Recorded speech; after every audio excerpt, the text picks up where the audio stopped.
Un saludo a quienes empiezan a conectar a las redes sociales del diario La Nación, a quienes nos ven a través de los cableoperadores en los diferentes municipios del departamento del Huila. Saludo especialísimo. Me acompaña a esta hora la doctora Natalia Martínez, es la directora del Instituto Nacional para Sordos, quien se encuentra de visita hoy en la ciudad de Neiva. Doctora Natalia, gracias por estar aquí, bienvenida. Buenos días a usted, muchas gracias por la invitación y muy contenta de estar aquí en La Nación. Bueno, ¿cuál es el motivo de su visita a la capital de los huilenses? ¿A qué viene el Instituto Nacional para Sordos a Neiva? Bueno, el instituto viene a la ciudad de Neiva a visitar la Secretaría de Educación, a visitar la Normal Superior donde hay oferta educativa para personas sordas, a hablar con los padres, con las madres, con los docentes, con las directivas de la institución, para hacer una evaluación de los resultados que hemos tenido en el acompañamiento hasta este momento y sobre todo definir unas metas y unas necesidades muy claras para mejorar la calidad de la educación de las personas sordas en el municipio y lograr que estas personas aprendan lo que tengan que aprender en el momento en que lo tienen que aprender. Comencemos por explicarles a quienes nos están viendo qué hace el Instituto Nacional para Sordos. Bueno, el Instituto Nacional para Sordos es un establecimiento público adscrito al Ministerio de Educación, encargado de promover, liderar, apoyar, asesorar la implementación de las políticas de inclusión educativa e inclusión social de la población sorda en toda Colombia, además de 545.000 personas sordas en Colombia. ¿Y qué han encontrado en esas primeras evaluaciones de la atención a la población sorda en la ciudad de Neiva? Bueno, yo creo que el balance tiene puntos positivos y puntos negativos. Yo soy una persona positivista por naturaleza y yo intento ver el vaso siempre medio lleno. Yo creo que Colombia ha tenido un avance en términos de política pública. Se firmó y ratificó la Convención de los Derechos de Personas con Discapacidad. Hay un andamiaje legal suficiente e integral para atender a las personas con discapacidad y yo creo que en términos de políticas y legales estamos a la vanguardia en el mundo y eso es positivo. Esa política pública se ha traducido también en prácticas inclusivas en la calle y una apertura mucho más clara a la inclusión de personas con discapacidad y eso también es positivo. Hemos avanzado en esa materia, pero también hay unos retos. Yo creo que también cuando uno hace los balances hay que reconocer esas deudas y esos retos que permean todavía nuestra sociedad. El primer reto en materia educativa, creo que hay que mejorar la cobertura de la educación. Las personas con discapacidad y en especial las personas sordas están por debajo de los indicadores de cobertura educativa, mucho más por debajo que si uno los compara con personas con discapacidad. Entonces hay un reto específico en cobertura educativa y por supuesto muchísimos retos en términos de calidad. Si uno revisa, por ejemplo, los resultados de las pruebas Saber 11 de los estudiantes sordos, el mejor estudiante sordo ni siquiera alcanza al peor de los estudiantes oyentes en Colombia. En todas las competencias, los peores puntajes. Y eso, por supuesto, nos marca a nosotros unos retos muy claros en materia de calidad educativa. Hay que empezar a subir la calidad educativa de la población sorda. Y, en tercer lugar, fortalecer las competencias tanto de las instituciones educativas como de las secretarías de educación. Las secretarías de educación necesitan mucho fortalecimiento y ser, mucho más competentes para, en términos administrativos y técnicos, administrar este tema de la inclusión. ¿Qué tantos sordos hay en el país y en el Huila? Bueno, en Colombia, por censo del DANE, el arrastre poblacional que tenemos desde 2005, desde el instituto estamos haciendo un cálculo que hay alrededor de 545.000 personas. Esto es una densidad similar a la ciudad de Bucaramanga, es una población bastante importante. Y en estas 545.000 hay una mezcla.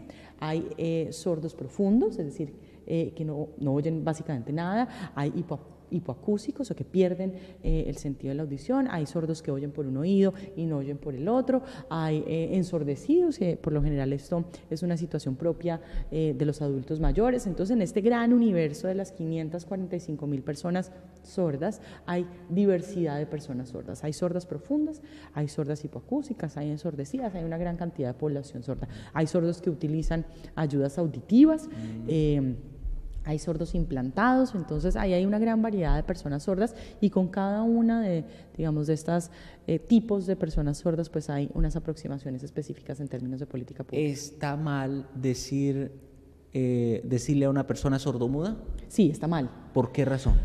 Porque la sordera no significa que las personas sordas no tengan desarrollado cuerdas vocales. Las personas sordas pueden gritar, se ríen y se ríen duro, y uno las escucha y producen ruidos, lo que quiere decir que tienen los canales para producir voz, tienen cuerdas vocales. Lo que pasa es que la voz se desarrolla por un conducto principal, o el habla se desarrolla por un conducto principal que es el oído, es la escucha. Uno habla porque escucha y a través del oído entra el aprendizaje. Entonces, las personas sordas no desarrollan el habla, no desarrollan el sentido del habla porque no pueden escuchar, pero sí tienen cuerdas vocales. Entonces, no puede decir uno sordomudo porque el mudo no es verdad. Un sordo puede hablar y puede desarrollar y puede emitir sonidos a través del habla, pero no desarrolla el sentido, la comunicación oral. Entonces es sordo, persona sorda, y no hay ningún inconveniente en decirle persona sorda o persona con discapacidad auditiva. Claro. ¿Y hoy qué tantas oportunidades tiene la población sorda? Bueno, yo creo que hemos avanzado muchísimo. Hemos abierto desde el Estado y hay enormes políticas públicas para facilitar la inclusión laboral del Estado, de las personas sordas. Desde el sector público está la ley de cuotas o la resolución de cuotas, en donde las entidades públicas debemos aumentar los procesos de contratación de personas con discapacidad. Vamos a llegar a 12.000 puestos otorgados a personas con discapacidad, y eso es muy importante. Empezamos con 1.600 personas con discapacidad vinculadas al sector público, ya vamos en 3.200 y la meta es llegar a 12.000. Entonces digamos que desde el sector público hay una política muy clara para contratar personas con discapacidad. En segundo lugar, el Ministerio del Trabajo y la Unidad del Servicio Público de Empleo tienen políticas para promover la inclusión laboral de las personas sordas en el sector privado, y eso también se está moviendo muy bien con las cajas de compensación, con los operadores de empleo y con la UASPE, la Unidad del Servicio Público de Empleo. En materia educativa está el decreto 1421, que especifica los lineamientos de educación inclusiva para personas con discapacidad, y hay así un montón de herramientas de política y lineamientos y instrumentos legales que ofrecen, digamos, un andamiaje mucho más inclusivo para las personas con discapacidad. Yo creo que ha habido muchísimos avances en ese sentido. En el caso de la ciudad de Neiva, ¿qué tanto las entidades, tanto públicas como privadas, permiten que la población sorda se entere de lo que hacen? Bueno, yo creo que el reto de la comunicación accesible es enorme. En este momento, por ley, los canales públicos y privados tienen que cumplir con unas cuotas de closed caption, que son los letreritos que aparecen abajo con los letreros en voz, pues, que aparecen, y eso es obligatorio. Los canales públicos y privados tienen que cumplir con una cuota de 18 horas de closed caption, pero hay muchísimos retos en materia de interpretación o de hacer accesible la comunicación interpretada o en lengua de señas para personas sordas, y ahí entran canales, ahí entra la institucionalidad, ahí entran las entidades públicas, porque lo que no se ha entendido es que la manera en que se tienen que comunicar para las personas sordas es a través de la lengua de señas. Entonces yo creo que hay muchísimos retos, y muchas gracias por la pregunta, por parte de las secretarías, las gobernaciones y las alcaldías, de dar la información, pero no solamente darla, sino darla en el idioma que se lo tienen que dar a las personas sordas, que es la lengua de señas. Entonces yo creo que hay que avanzar muchísimo más, no solamente en cómo comunican las entidades públicas y hacen accesible esa información, sino a través de qué herramienta lo hacen. Claro, en los discursos del presidente Duque siempre sale el intérprete. El intérprete. Sí.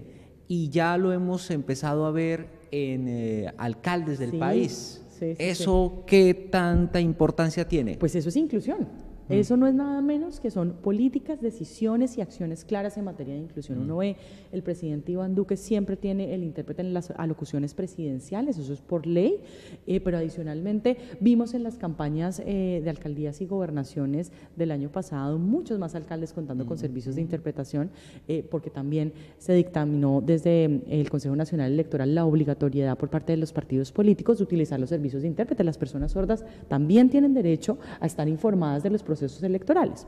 Ahora, hay otros alcaldes que han ido un poco más allá. La alcaldesa Claudia López en Bogotá, las alocuciones y las comunicaciones oficiales de la alcaldía las hace con intérprete. ¿Por qué?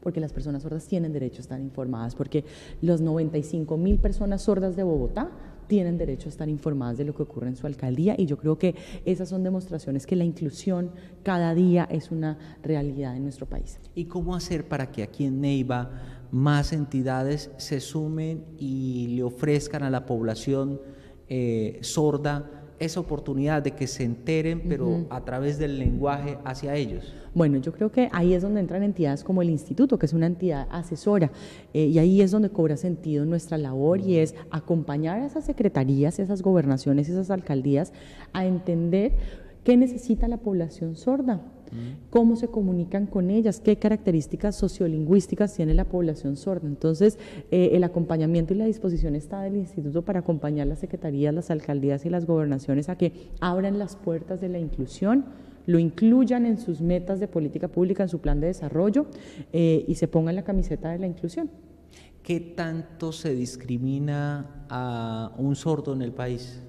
Bueno, yo creo que cada sordo tiene una situación específica, y hay historias, digamos que muy preocupantes como historias de éxito.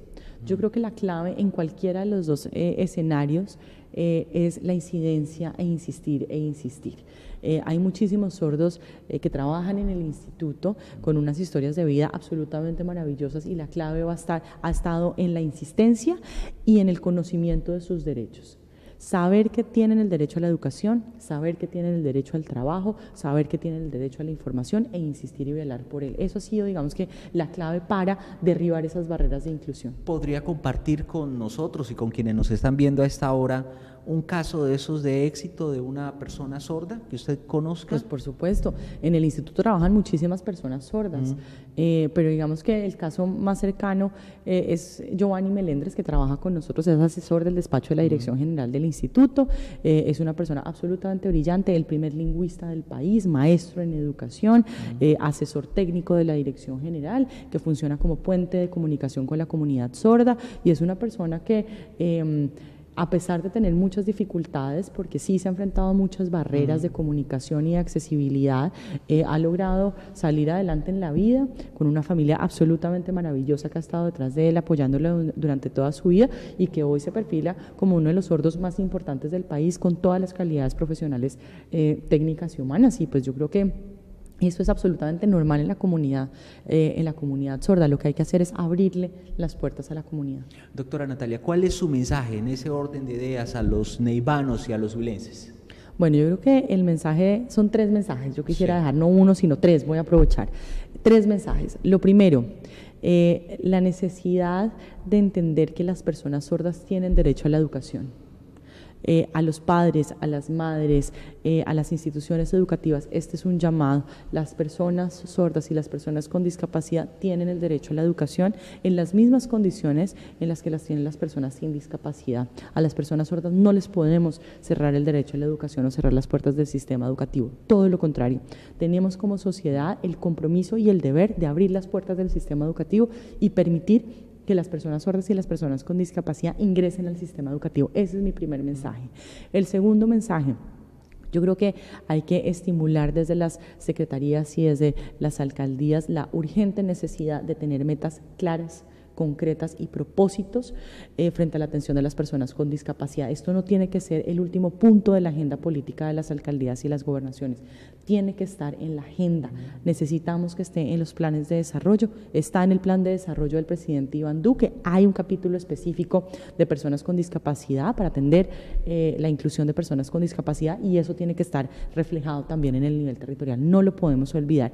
Y en tercer lugar, yo creo que es muy importante fortalecer el relacionamiento con la comunidad sorda y fortalecer las capacidades de la Asociación Sorda. Son asociaciones que hay a nivel territorial de representantes de personas sordas que facilitan la formación en lengua de señas y el posicionamiento de estas necesidades a nivel territorial. Entonces, yo me iría con esos 3 mensajes. Doctora Natalia, una pregunta final. ¿Todavía conoce de casos de padres de familia que le produce pena sacar a la calle a su hijo sordo, o trata de esconderlos? No, yo creo que... ¿O eso ya pasó, eso ya es cosa del pasado? No, yo creo que, pues yo no conozco la realidad de los 545.000 personas sordas, pero yo creo que enfrentar una situación en la que un hijo tiene discapacidad no es fácil, y yo creo que eso hay que reconocerlo. Los papás, por supuesto, atravesan un proceso de luto, y de mucho dolor cuando se enteran que su hijo tiene una u otra discapacidad. No es una decisión fácil.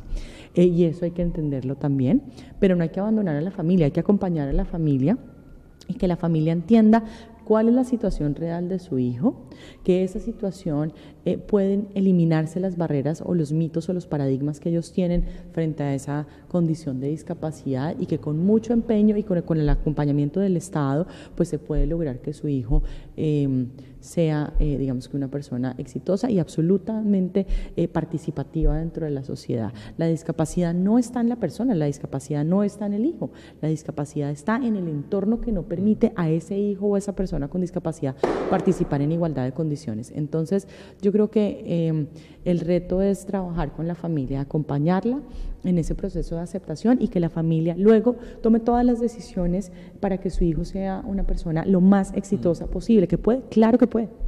Pues doctora Natalia Martínez, directora del Instituto Nacional para Sordos, de visita hoy en la ciudad de Neiva. Mil gracias, muy amable. No, muchas gracias a ustedes, muy contenta de estar aquí en Neiva. Mi mamá es neibuna, entonces estoy muy contenta de estar acá y de visitar esta secretaría, donde además creemos que hay unas oportunidades muy grandes de trabajar. El nuevo secretario de Educación es una persona que le ha apostado a la inclusión, es una persona que conoce el tema, y desde el instituto estamos muy esperanzados a que esto tenga el impacto que queremos que tenga. Mil gracias. Muchas gracias a ustedes.